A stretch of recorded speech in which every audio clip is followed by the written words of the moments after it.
Welcome to Indra, from Vedic hero to seeker. The mighty Indra, why did a god become a seeker? Okay, forget Krishna and Govardhana for a moment. Forget the Ramayana. Forget the Puranas. Let's travel all the way back to the Vedas, because the Indra we meet there is very different from the Indra most people know today. Imagine a fire burning in front of you. Priests are chanting. Soma is being prepared. And all around you people are calling upon Agni, Varuna, Mitra, Soma, Vayu, Vishnu, Rudra, and one name again and again, Indra. And I mean that seriously. In the Rigveda, Indra is one of the most praised devas. He is not standing nervously somewhere in Svarga worrying about losing his throne. Not yet. Here, Indra is the hero. The ancient poets tell us that a mighty being called Vritra has blocked the waters. The rivers cannot flow, rain cannot come, life itself seems trapped. So who goes to fight him? Indra. Before battle, Indra drinks Soma. His strength rises, he takes his Vajra, and now the great battle begins. Indra strikes Vritra, Vritra falls, and suddenly the waters burst free.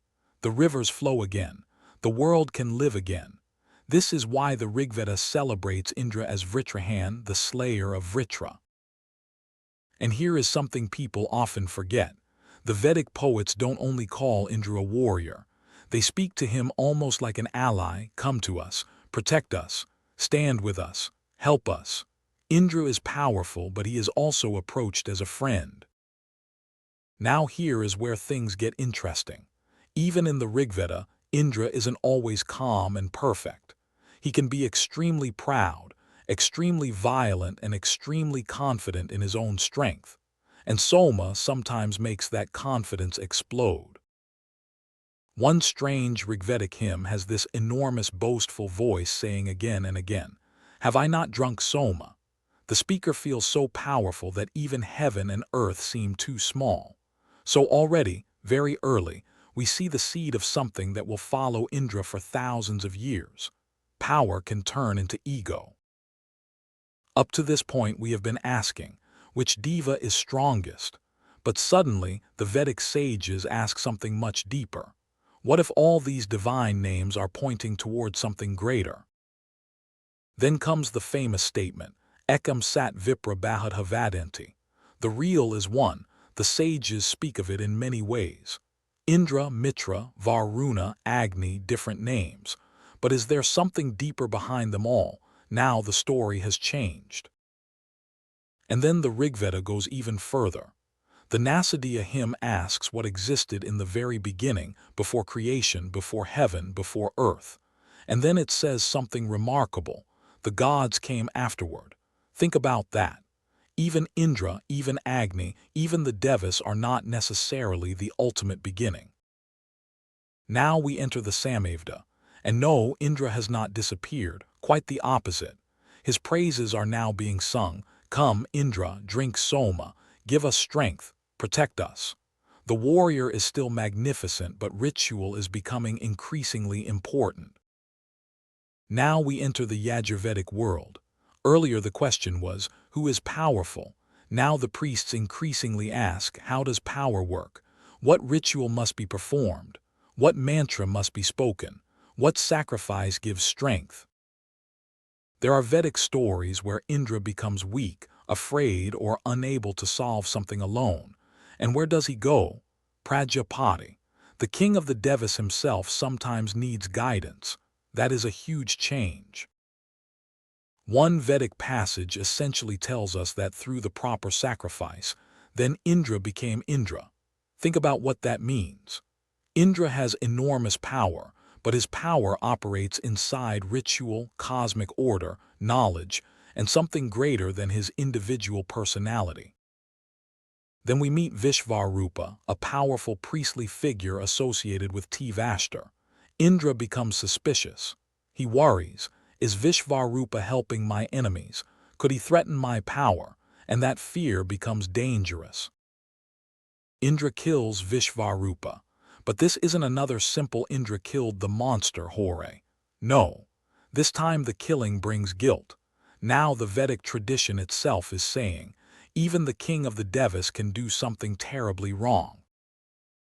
Vishvarupa's father Tvashtar is furious, and from this conflict comes a terrible enemy, Vritra. Now stop for a second. Remember the old Rigvedic story. Indra kills Vritra and he is the hero. But now later Vedic tradition asks, why was Vritra there in the first place? And suddenly Indra himself is part of the story. The scriptures did not suddenly say Indra is evil. Instead they started asking, what happens when a hero becomes afraid? What happens when a king becomes insecure? What happens when power makes a mistake? Indra is becoming morally complicated. Now we enter the Atharvaveda. People are worried about illness, marriage, children, enemies, long life, kingship, and protection. And Indra is still there, still powerful, still protecting, still fighting. So no, the Vedas never simply throw Indra away. Now we enter the Brahmanas. Again and again we hear, the Devas and Asuras were fighting. But being a diva doesn't automatically guarantee victory. Sometimes the Devas lose. Sometimes they need the right ritual, special knowledge, or Prajapati. The gods themselves are now learning. And then comes one of my favorite stories. The Devas win a great victory, everyone celebrates. Agni is proud, Vayu is proud, Indra is proud, and collectively they begin thinking, we did it. The victory is ours, and then someone appears. A mysterious yaksha stands before them. Nobody knows who he is, so the Devas say, Agni, you go. Agni approaches. The yaksha asks, who are you? Agni proudly answers, I am Agni, I can burn everything. The yaksha says, really? Then he puts down one tiny blade of grass. Agni tries, nothing. He tries harder, still nothing. The great fire god cannot burn one blade of grass. He returns quietly. Now Vayu goes. The yaksha asks, who are you? Vayu answers, I am the wind. I can blow away anything. The yaksha points at the same grass and says, then move it. Vayu blows, nothing, more power, still nothing. Vayu returns. Now the Devas are confused. Finally Indra says, I'll go. He approaches the mysterious being. But just as Indra reaches him, the yaksha disappears, and Indra is left standing there. In that same space appears a radiant woman, Uma Hemavati. Indra asks her, who was that? And Uma gives him the answer. Uma says, that was Brahman, and that victory you were celebrating, it was through Brahman. It was never simply, look how powerful we are. Their power has a source. And look what Indra does. He doesn't become angry and say, how dare someone be greater than me? He asks, he searches, he learns. And because he seeks the answer, the Upanishad gives Indra special importance among the Devas. Then Indra does something even more surprising. Prajapati announces, the Atman must be known. The Devas hear this. The Asuras hear this. The Devas choose Indra. The Asuras choose Virochana, and both go to Prajapati. Imagine this scene. The great Indra, the Vajra holder, the Vritra slayer, king of Svarga, comes to a teacher carrying firewood like a student. No throne, no thunderbolt, no army, just teach me. Prajapati teaches him. Indra leaves, but while walking away he starts thinking, wait, this doesn't make sense, so he goes back. Prajapati teaches him again. Indra leaves. Again something feels incomplete, so Indra returns, then again and again. Why? Because Indra does not want an easy answer, he wants truth. Altogether, the Chandogya describes Indra spending 101 years in this process of learning. Think about his journey. The warrior who conquered Vritra is now trying to conquer ignorance. Now we leave the old Shruti layers and enter the epic world. The stories become more human, more moral, and sometimes much more uncomfortable, and Indra's weaknesses become impossible to ignore. There is a beautiful woman named Ahalya. She is the wife of sage Gautama. Indra desires her, But instead of approaching openly, Indra takes Gautama's appearance. Once Indra rode into battle against Vritra with the Vajra. Now the same celestial king enters a rishi's home in disguise. Power hasn't disappeared, but character is now being judged by Dharma. Gautama sees what happened. He understands immediately. And suddenly the king of heaven is not frightening. The rishi is. Indra is cursed, and the message is clear. Even Indra is not above consequence. Later stories repeat something interesting. A rishi begins tapas. His spiritual power grows. Indra looks down from heaven and sometimes becomes worried. Is he becoming too powerful? Does he want my throne? Now Indra has a new enemy, not Vritra, insecurity. Indra is still not simply a villain. In the Mahabharata, he becomes the celestial father of Arjuna. He helps his son, teaches him, and protects him. But again, his methods can become questionable. Karna possesses his divine armor and earrings. Indra knows this man may someday fight Arjuna, so Indra comes to Karna again in disguise, this time as a Brahmin. Karna understands who he is and still says, "If you ask me for them, I will give them." He gives away his own protection. Now ask yourself, who looked greater in that moment, the king asking or the man giving?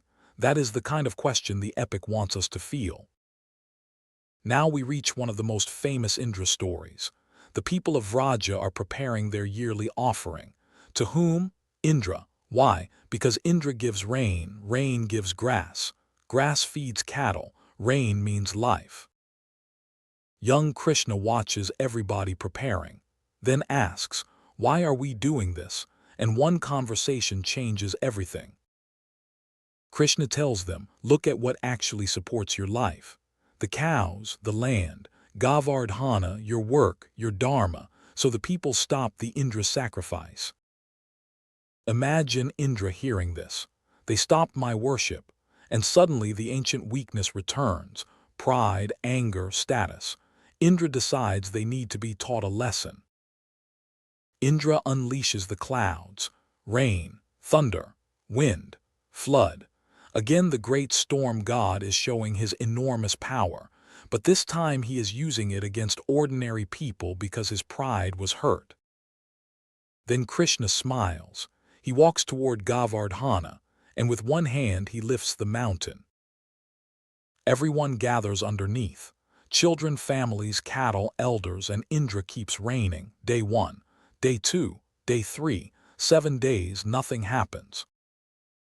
And now Indra understands, this is not working. But deeper than that, my power is not absolute. That is the real defeat, not the clouds, not the Vajra, the ego. Indra approaches Krishna, this time not as king, not as warrior, not demanding sacrifice. He bows and admits that power and position had made him proud. Krishna does not destroy Indra. He doesn't say, "We don't need rain anymore." He doesn't abolish Indra's position.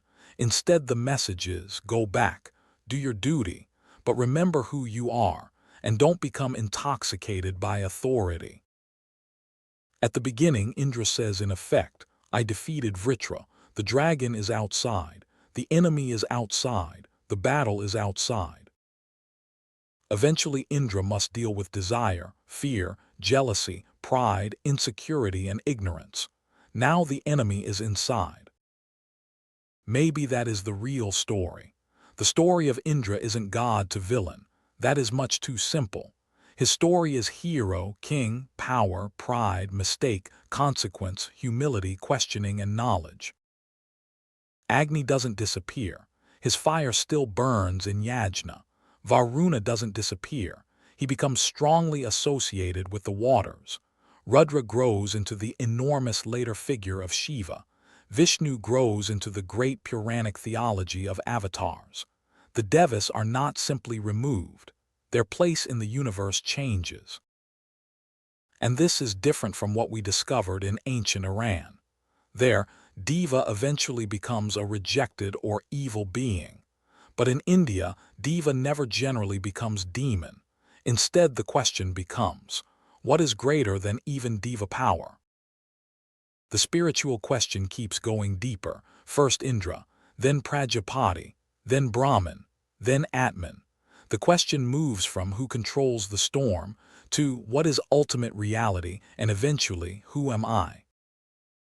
Maybe Indra's greatest battle was never only against Vritra. Maybe his longest battle across the Vedas, Upanishads, epics, and Puranas was against his own ego.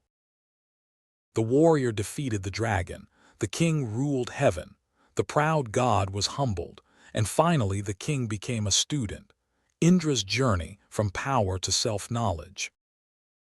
Thank you for watching. Please subscribe to VedaSeek and like this video for more sacred wisdom.